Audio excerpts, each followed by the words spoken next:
болно. Өнөөдрөөс 90 жилийн өмнө улсын тех нэвтрүүлэх газар байгуулагдаж, авто тээврийн салбарын тулгын чулууг тавьж байжээ. Өнгөрсөн хугацаанд авто тээвэрчид нүүр их хөдөлмөрийн үр дүнд эх орны эдийн засаг нийгмийн хөгжилд бодиттой хувь нэмэр оруулсан. Хамгийн сүүлийн жишээгээр Монгол улсын нийт зорчигч тээврийн эргэлтийн 98.8%-ийг авто тээврийн салбар эзэлж байна гэсэн тооцоо гарчээ.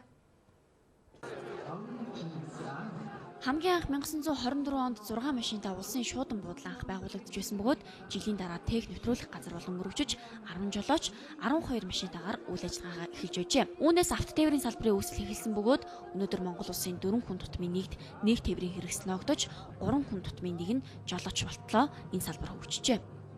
Миний хувьд бол би өөрөө яг Монгол харасын тээвэрч хүний хүүхэд тээврийн мэргэжлэр сургууль төгсөж ирж энэ салбарт одоо авто заводыг засварчнаас эхэлж одоо өнөөдөр хүртэл ингэж ажилласан 3 засгийн газарт тээврийн асуудал хариуцсан сайдаар ажиллаж байсан.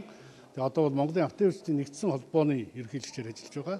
Энэ байгууллага нь бол Монголын авто тээвэрчдийн эрх ашиг нэгдмэл зорилгыг хангахын тулд тухайн авто тээврийн салбарыг хөгжүүлэхийн тулд төр хувийн хвшлийн хавцарсан үйл ажиллагааг явуулахын тулд төр дээр байгаа ачааллыг аль болохоор олон нийтийн байгууллага, хувийн хвшлийн байгууллагуудаар авчир шийдвэрлэхийн тулд энэ салбарыг эрчимтэй хөгжүүлэхийн болцоо боломжийг хангахын тулд дэлхийн олон улсын томоохон байгууллагуудын гишүүнчлэлээр эзэлж тэр улсуудтай хамтарч цаашдаа Монгол улсаар транзит тээврийг хөгжүүлэхийн тулд Монгол өөрөө хуурай газрын хамгийн өөр ашигтай тээвэрлэлтийн ийм шугам одоо зам болохын тулд бид нар ажиллаж байна. 90 жилийн өмнө монголчууд хөсөг тэргээрээ жингээрээ тээвэрлэлтээ хийдэг байсан бол 90 жилийн дараа бид нар авто тээврийн салбар 760 мянган машинтай 270 сая хүн жилдээ зарчуулдаг болсон. Авто тээврийн оролцоогүй автомашингүй ямар ч байгууллага энэ Монгол улсад байхгүй. Телевиз тав хүн ч гэсэн тээврийн хэрэгслээрээ л явж ийн гэсэн баярлаг барина. Манай тээвэрчдэл тоосхын цементийн зөөж байна. Бүхэл бүтээн байгуулалтанд тээврийнхэн нисэх онгоцоор явах байсан ч гэсэн тээврийн хэрэгслээрээ очиж ээж бид нар явдаг. Тэгэхээр хаалганаас хаалганд үлддэг, үйлчлэгээс үйлчлэгэнд үзүүлдэг энэ салбар бол авто тээврийн салбар. Тэгэхээр Монголд хамгийн том салбарыг нэрлэх юм бол авто тээврийн салбар л би хэлж чадна.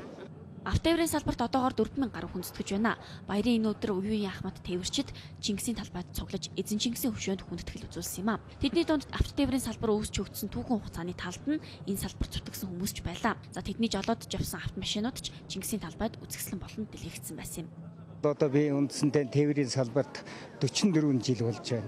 Энэ 44 жилээс хотоор зорчиг тээвэрт би үндсэндээ хотын дотор 17 жил, хот хооронд 22 жил нийтдээ зорчиг тээвэрт 39 жил тасралтгүй одоо болтол хөдөлмөрлж нэг хотод нэг байгууллагт нэг системд нийтдээ 44 жил ажилласнаас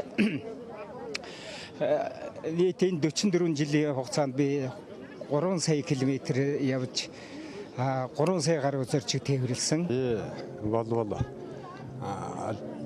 жолооч болоод 1972 оны жолооч л доо. Тэгээд жолооч болоод би такси баазад боолог 21, энэ 24 гэх мэтийн ийм машинуудыг унжаалаа такси баазад. Тэгээд тэндээс мөн энэ сайдын тэрэгч барьж ялаа. Шүүх яам улсын дээд шүүхийн орлогч дарга нарын тэрийг 24-тэй байдаг байсан тэр үед. Тэрийг барьдаг байлаа. Сүүлд автобусны баазад автобус барьлаа. Хувийн хвшилд хуваарь автобустай явдаг байлаа. Үндсэндээ автобусаар бол би 30 гаруй жил өнөөдөр хүртэл явж байна да.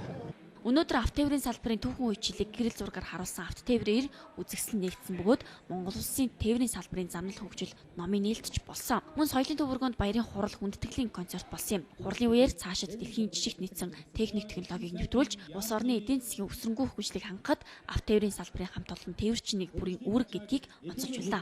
Ачаалж ирсэн тээврийн салбарын та бүхний маань Монгол улсын хөгжил Тэгвэл Монгол улсад авто тээврийн салбар